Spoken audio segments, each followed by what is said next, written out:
Hey, what's going on, my beautiful people? This is your certified life and relationship coach, Coach Court. In today's video, I'm going to be talking to the dismissive avoidants, all right? I'm going to address you guys, and I need you guys to understand that, hey, relationships aren't perfect. You're not going to find this picture perfect relationship, all right? There is going to be some issues, there's going to be some problems that arise, and I want to thank you guys for tuning in today. But before I get into the content, if this is your first time viewing me, do me a favor and reach out to me on my website at www.fruitfulseeds with the Z at the end.com and leave me an email with your issues, or if you want to book a session, you can do it right from there. And if this is a video that you guys are finding value in, anytime throughout the video, please like and subscribe to the channel and share it with people who you feel will be benefited from this content. And also, let me know if you can hear me. I'm trying to use this mic today. Thumbs up. Let me know if you can hear me. Comment. Let me know if I'm coming in loud and clear.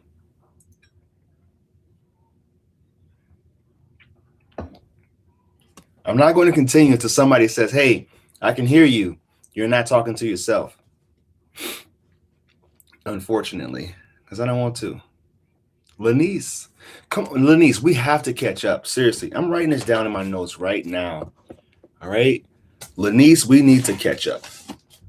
Whoop, whoop. All right. Reach out to Lanice. I'm not kidding. It's happening. All right. So, dismissive avoidance, we're talking to you, all right? Relationships are not perfect. Now, I understand how and why you are the way that you are, how you ended up, in this spot where you're just really scared of getting into relationships and committing to people. We understand. I understand. And I have so many people that reach out to me that are actually dismissive avoidants, and they want people to understand something about them. And this is the whole point of me making this channel and me trying to help coach people that are in this position with people who are love avoidants. All right. And the very first thing I want for you to do, all right, is challenge your thoughts. One thing I learned about you guys is you get in your head a lot and you really think about everything that can go wrong. Like you think, all right, glass is half empty. This person's just trying to manipulate me. This person is trying to get me to do what they want me to do. They're trying to change me. They're trying to make me give up my independence. They're trying to get me to be what they want for me to be. Now, that may be true in some cases, but for the most part, it's not true. The things that you see in the movies and the relationships that you see that are running like picture perfect, they're not real. It's going to be ugly days. It's going to be bad days. My dad, now I hope he's okay with me sharing this. My dad just celebrated 34 years with his wife. All right.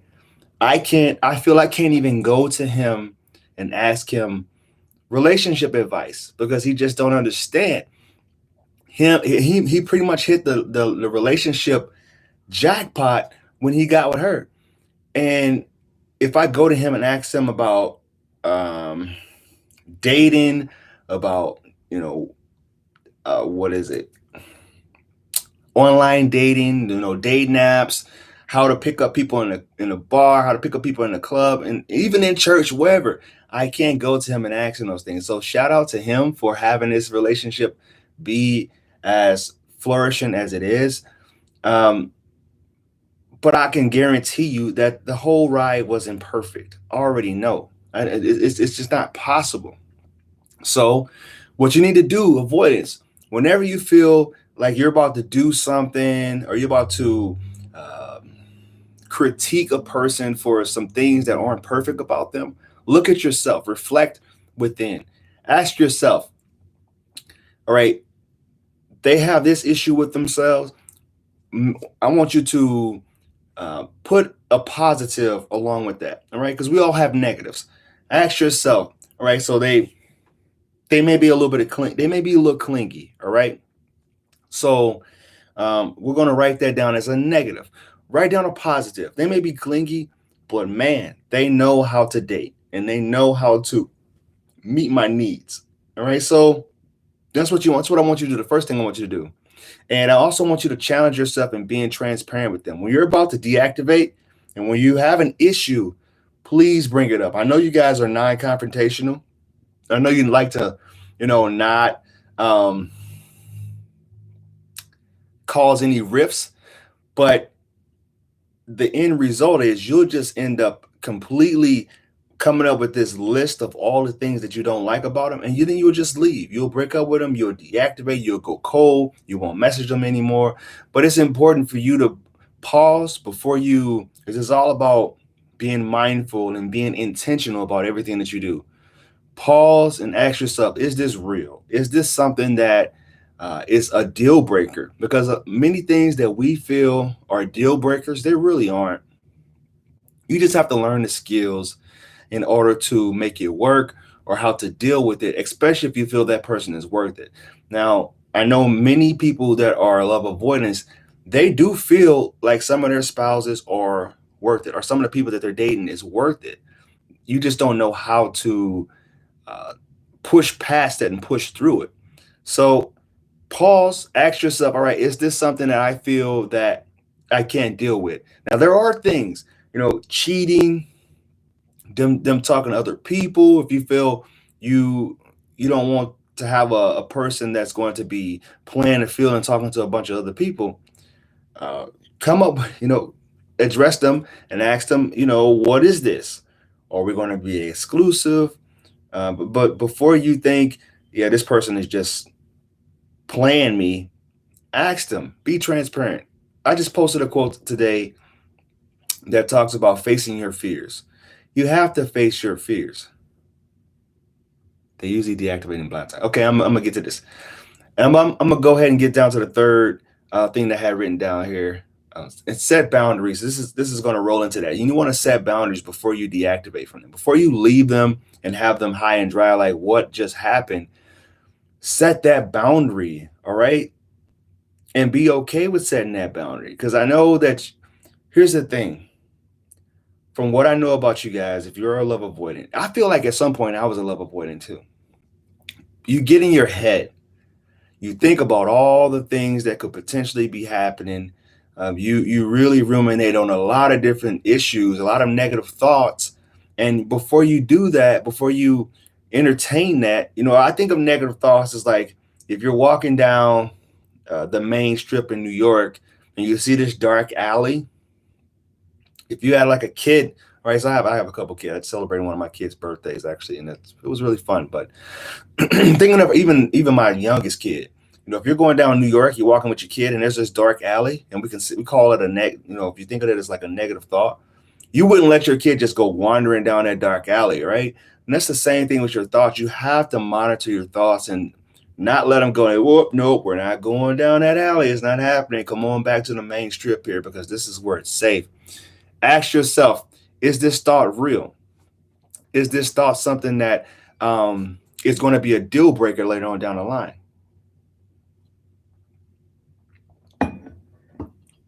All right, let me get to some of these comments.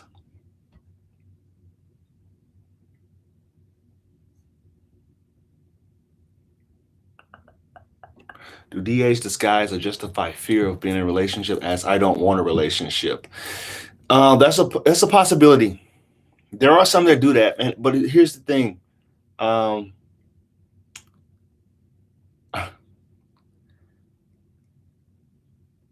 You have to remember that they don't see a huge need to be in some type of formal, committed relationship. That's just not something that's high on their priority list. So they may use a bunch of different tactics and a bunch of different reasons as to why they need to like back away. Mine was 9 years too. Breakup was in February. Focus on yourself for now and protect your energy. Yeah. I mean, I think it all should start with that. Before you go into a relationship with somebody else, you need to have a good relationship with yourself. Because if you don't have a good relationship with yourself, the breakup is inevitable. Because usually the things that we struggle with not being able to check our own thoughts and our own anxieties and our own insecurities. We need to check that first and foremost. But if you don't do that, if you're not able to understand what makes you tick, you're going to constantly be pushing those insecurities off onto somebody else. And you know who I'm talking to. The people who are more anxious in relationships, I'm talking to you. My parents, 52 years married, can't ask for my dad for relationship advice because nobody's good enough for his princess. That's pretty cool. Congratulations. Disagreement. I tell myself, let me see. How would someone extremely introverted not be okay with what I'm saying or doing right now? All right, I'm trying to keep up. Sorry. Thank you so much for asking my questions. Absolutely. Whew, it's getting hot in here. It's getting hot in here. All right, so you have a question. If you have a question, ask it, all right? I see all comments, but I want somebody to ask a question. I'll answer it for you. They usually deactivate and blindside you. I think another important factor to keep in mind is age. If you have somebody that is a younger, dismissive person, they just don't have a whole lot of relationship experience. But if they're older and you've seen the patterns, or if you exes, I feel like if you do get into a relationship with somebody and you identify them as somebody that's avoidant, or they identify themselves as avoidant, you want to know what their patterns were throughout the whole time. If their patterns have been, hey, I've only been in relationships that was 2-3 months, short term, or if they've been in relationships that was longer and they downplay it and they say, yeah, it wasn't really that long of a relationship anyway. We've been together for a year. Yeah, 7 months. Then that's a red flag too. They typically don't like to acknowledge that they may have had stronger feelings for this person than they're making it out to be. I'm in a relationship with an avoidant for 2 years. Ask for affection in a very respectful and loving way, and they disappear. Haven't heard from them in the past 2 months. Roy, sorry to hear that. But here's the thing. I feel that's a win for you. All right. You won't see it now, but that's a win for you. Because what you did was you stated your boundaries, you stated your needs, and they disappeared. That means they didn't deserve to be in your life in the first place. If somebody is going to disappear on you because you state your needs, then they can be somebody else's problem. Now, I'm not trying to talk about you guys. If you're a dismissive avoidant here, I'm not trying to down. If anything, I'm trying to boost you up and try to get you to meet people towards the middle, because it's all about balance and it's all about meeting in the middle. A person should be able to come to you and state their needs without you feeling inadequate and without you deactivating and feeling like, oh, well, something's wrong with me, because that's what happens, when you are dealing with somebody. Because listen, it's all insecure attachment styles. If you guys don't know much about insecure attachment styles, go check out all my other videos on the channel. They feel insecure and inadequate in a relationship. So when somebody do call them out on one of those things that they need to step up to the plate with, they may feel inadequate and they may start to deactivate. But that's not your problem. It's really not. It's theirs that they need to address. And like I said before, figure out what makes you tick. Before you bring somebody else into your life, figure out what it is you need, what makes you tick, and improve and strengthen the quality of your relationship with yourself. Otherwise, you're just going to be bringing somebody else into your mess. What does it mean when you feel that you are walking on eggshells around them, coach? From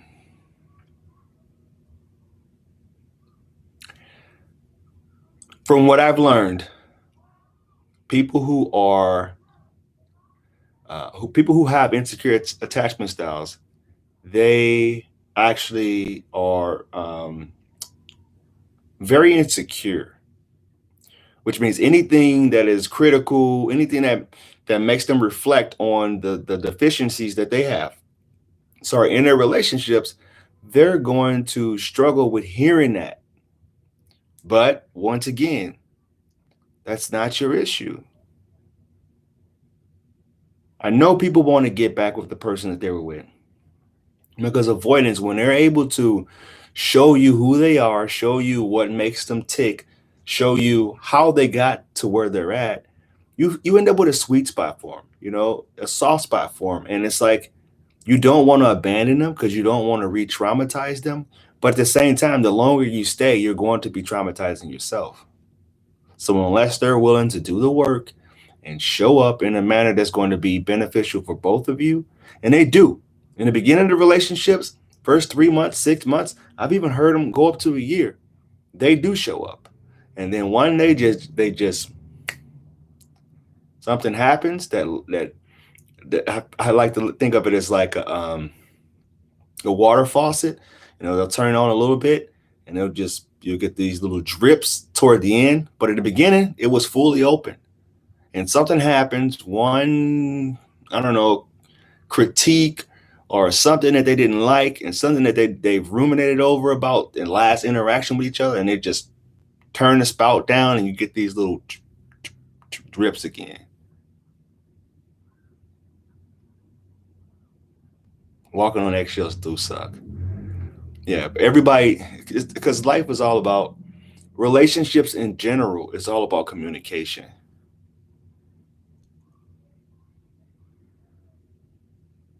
You just got to ignite the light and let it shine. Just own the night. Or those lyrics, they do ruminate about it. And this is why when I coach my clients, I tell them to leave them with something that's going to be beneficial for you. You want to leave them with good interaction and not bad interaction. But if you had an issue and you guys blew up and had this massive explosion, don't go texting them 40 different positive things, because then it's going to look like you're trying to manipulate them. And it's going to look it's not going to look genuine. All right.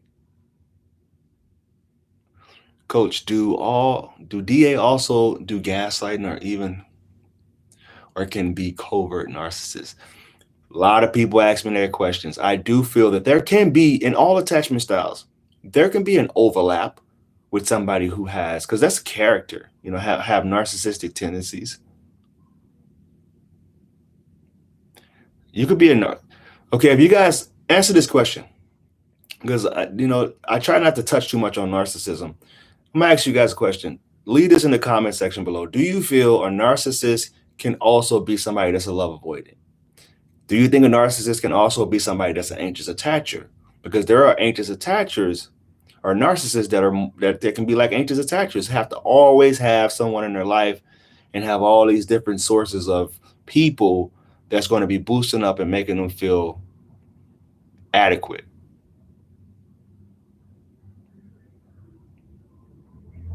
Do DAs do future faking come on strongly at first, then back away? I don't think they necessarily fake it. They live in a moment. But when they have the time to ruminate on what they talked about, or think about what they promised, they get the cold feet and they're like, wow, what did I promise? I really shouldn't have did that. Because they think about it. They're always thinking about somebody trying to make them do something that they don't want to do. And it's all from what they've experienced in the past.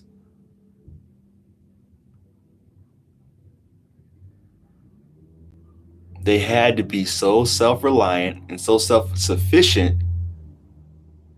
Anyone can be. I do think avoidance can have narcissistic tendencies with being a narcissist. Yeah. I met a narcissist that seemed secure but too manipulative. They would fake vulnerability to it. Yeah, see, you can be any attachment style and still be a narcissist. So when people talk about, oh, well, don't be with avoidance, they're just narcissists. It's like, well, anybody can be a narcissist. I don't think that's really attachment style specific. So I'm out. If you found this video of any value, please like, comment, and share it. Check out my Instagram. I am Coach Court. I appreciate you guys. And if you guys have a topic for me, leave that in the comment section below. If it's something you want me to cover, question or whatever, experience, leave it below. Leave your stories below. I appreciate you guys. Namaste. Talk to you soon.